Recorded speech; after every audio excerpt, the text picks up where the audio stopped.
One night, Henry and Gordon were alone with James.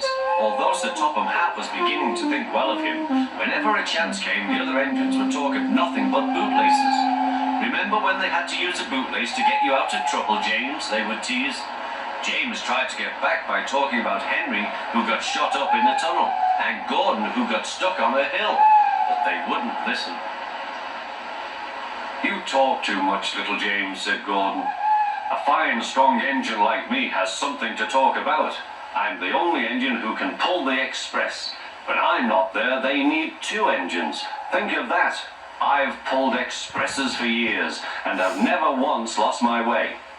I seem to know the right line by instinct." Every wise engine knows, of course, that the signalman sets the switches to make the engines run on the right tracks. But Gordon was so proud he had forgotten. "Wake up, James," said Gordon next morning. "It's nearly time for the express." "What are you doing? Odd jobs?" "Oh, well, we all have to begin somewhere, don't we? Run along now and get my coaches. Don't be late." James went to get Gordon's coaches. They were all shining with lovely new paint. He was careful not to bump them, and they followed him smoothly into the station, singing happily, "We're going away, we're going away."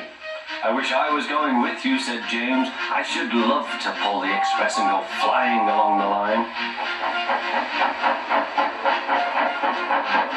Gordon, with much noise and blowing of steam, got ready to back onto the train.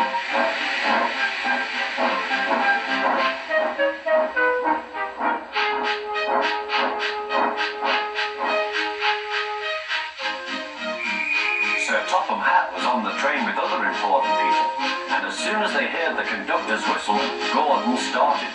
Look at me now," he puffed, and the coaches glided after him. "Poop, poop, poop, poop, poop. Goodbye, little James. See you tomorrow." James watched the train disappear and then went back to work. He pushed some freight cars into their proper sidings and went to fetch the coaches for another train. James had just brought the coaches to the platform when he heard a mournful noise. There was Gordon trying to sneak into the station without being noticed. "Hello, Gordon. Is it tomorrow?" asked James. Gordon didn't answer. He just let off steam feebly. "Did you lose your way, Gordon?" said James.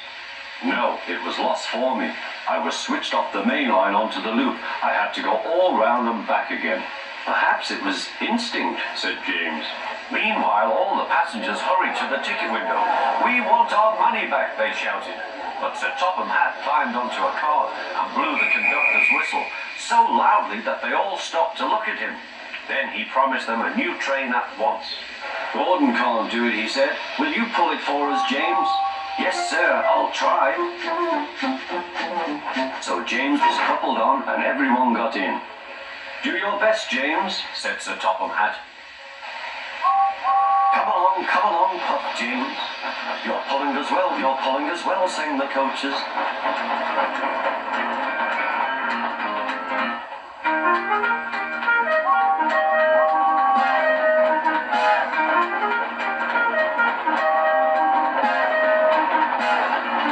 Bridges and stations flashed by, the passengers cheered, and they soon reached the station.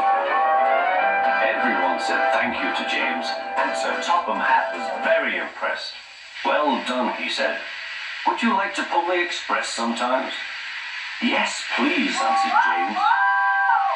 Next day, when James came by, Gordon was pushing freight cars. "I like some quiet work for a change," he said. "I'm teaching these cars manners.